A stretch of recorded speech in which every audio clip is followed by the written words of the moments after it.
Hello, I'm Paul Pluta from Paul Pluta Prestige, and today I'd like to talk about the Cartier Baignoire watch.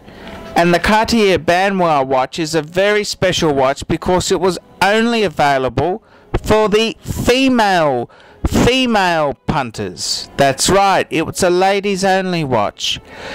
And Cartier itself designed the Baignoire in the 1920s, and it was designed after one of those big beautiful bathtubs, you know, the ones with the animal feet. It's just such a sexy kind of thing to design something after a bathtub. I mean, it's kind of semi-erotic. It's a bathtub, you know, you have to be nude to use it. And the Cartier Baignoire itself, it's French, it's cheeky, it's sexy, in a vintage way. It's just so classy.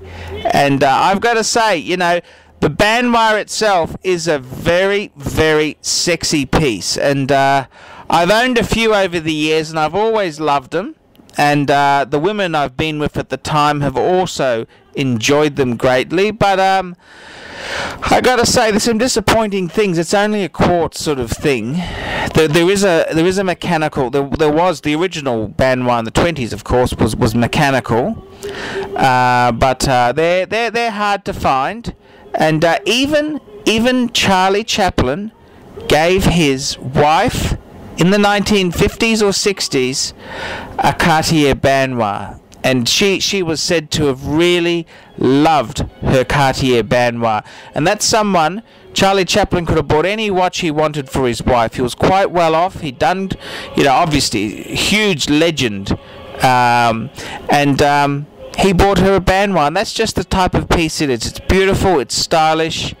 It's very, very, very French and chic. And I love them. I love them, and I love it. Particularly on a satin strap. I just think it's just class. The French Cartier does class like nobody else. I don't care what anyone says.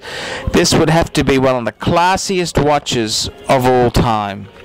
And disappointing. It is just, you know, I had a chance to buy a mechanical one from the 70s. But yes, it was a Baignoire, but it kind of had an ugly sort of pattern. It had a you know, like a tiered, instead of it being a smooth Baignoire like the modern one, it had this ugly layers in it, and I thought, oh, and it was high money, and I thought, oh no. But you want a mechanical one. You don't want the quartz one. That's certainly a no-brainer. But okay, let's have a look at the scoring here. For Cartier itself, I'm going to give it a 7. That's a good brand.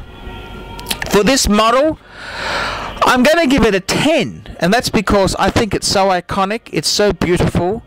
I mean, there's nothing out there which you could say is as beautiful as the Cartier Baignoire. It is top billing. It's just, I just think it's just gorgeous. The movement itself, I'm going to give it a 6. Okay, it's basically just an ETA machine. It's a quartz movement, and that model in the Baignoire itself can be troublesome, so be warned. Okay, they can be quite troublesome at times, and that means it's going to take a costly Cartier service bill on it. For the design, the excellence, the workmanship, the quality of it, I'm going to give it an 8 because it is still very beautiful. The Paul Pluta Prestige rating, I'm going to give it an 8. Tally it all up, 39 for the Baignoire.